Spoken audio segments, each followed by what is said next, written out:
उसमें इंटर हुए। हमारे बॉस को कोई आरसीएम का प्लान दिखा रहा था। बॉस समझते हो, जिसके आगे आप ज्यादा बोल नहीं सकते। बॉस ने हमें चंद सेकंड देखा और ये भी नहीं कहा दिनेश तू भी बैठ जा या तू भी समझ ले। वो समझते रहे, कितनी देर से समझ रहे थे हमें नहीं पता, लेकिन हमारे सामने उन्होंने लगभग 30-35 मिनट बात की, जो व्यक्ति उनको आरसीएम समझा रहा था। उस 35 मिनट में हमें 3 बात अच्छी लगी इस अभियान के अंदर। पहली, पहले आओ पहले पाओ। दूसरा अच्छा लगा पैसिव इनकम, कि आपका जब तक हाथ पैर चल रहे हैं तब तक आपको इनकम आएगी, नहीं चलेंगे तो भी आएगी। और तीसरी आई सिक्योरिटी, कि आपकी 7 पीढ़ियों तक ये सिस्टम काम करता है। ये 3 ही बातें अच्छी लगी। और 30 मिनट बाद उस व्यक्ति ने हमारे बॉस को पूछा यू आर इंटरेस्टेड? तो बॉस का जवाब था आई एम नो इंटरेस्टेड, मैं इस तरह के काम नहीं करता, आप जा सकते हो। तो हमें थोड़ा अच्छा नहीं लगा, क्योंकि उस आदमी का चेहरा उतर गया। तो बाद में हमने हमारे बॉस को कहा आपको इसको पानी तो पिलाना था, चाय का भी पूछना था। बोले मेरी जिम्मेदारी है, उसका चेहरा उतर गया, तू अपना काम कर। हमने कहा वो तो हम रोज ही करते हैं, आज भी करेंगे, पर हम आपसे एक बात पूछना चाहते हैं। आप एज में बड़े हैं, अनुभव में बड़े हैं, लेवल में भी बड़े हैं, आप ऑफिसर हैं, इस काम को किस तरह के लोग कर सकते हैं? तो उन्होंने हमें 6 जवाब दिए, ध्यान से सुनना। पहला, इस काम को वो लोग करते हैं जिनमें अकल नहीं होती। दूसरा, इस काम को वो लोग करते हैं जिनके पास पहले से कोई काम नहीं है। तीसरा, इस काम को वो लोग करते हैं जो पढ़े लिखे नहीं होते। चौथा, इस काम को वो लोग करते हैं जिनकी घर में कोई वैल्यू नहीं है।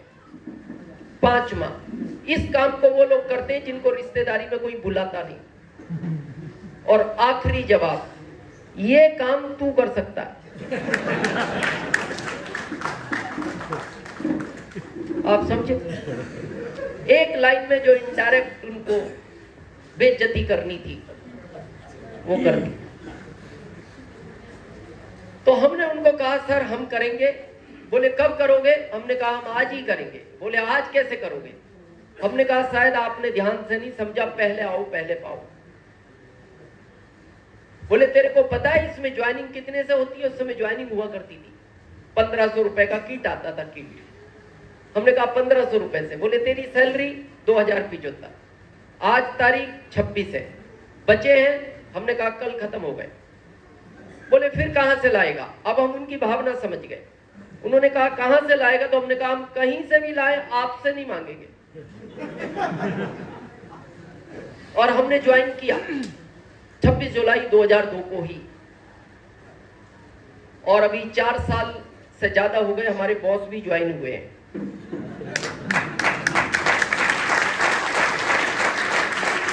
वही वाले। कौन से? ये काम तुम कर सकते हो। अभी हुए 4 साल से ज्यादा हो गए, और हमारे 17 साल के बाद हुए।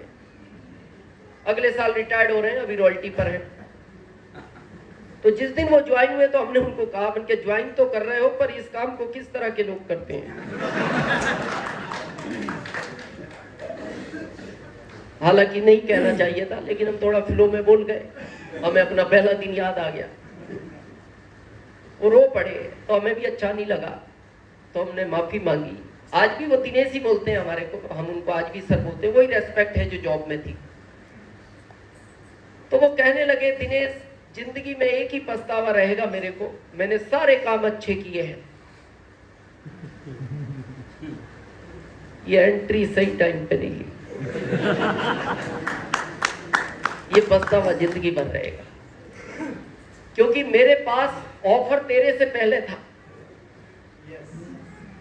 अगर उस दिन मैं ज्वाइन हो जाता, तू मेरे ग्रुप में होता, अब मैं तेरे ग्रुप में हूं, और वो भी 17 साल के बाद। तेरे और मेरे बीच में कई लाख लोग हैं। बस इसमें एक बहुत बड़ा मैसेज है, जो पहली बार आए हैं, बस आपसे निवेदन है ये गलती आप मत करना। आ ही गए हो, नंबर लगवा लेना। काम कभी भी करो, 1 हफ्ते बाद करो, 15 दिन बाद करो, 1 महीने बाद करो, ना इच्छा हो मत करो। लेकिन नंबर का बहुत बड़ा चक्कर है इसके अंदर। और ये सीनियर जानते हैं, जिनका सही टाइम पे लगा है वो वैल्यू जानते हैं, और जिनका लेट लगा है वो इसका दर्द भी जानते हैं। बहुत सारों का सही टाइम पे नहीं लगा नंबर। एक दिन भी लेट होने में, आप सोचो आज यहां है आप, कई दिनेश चौधरी आएंगे भारत में तो अभी, एक दिन नंबर लेट होने में दिनेश चौधरी आपके ऊपर भी हो सकता है और आपके बाद भी हो सकता है, एक दिन लेट होने में। आ ही गए वो नंबर लगवा दे। अब प्रश्न आता है आरसीएम करना चाहिए या नहीं।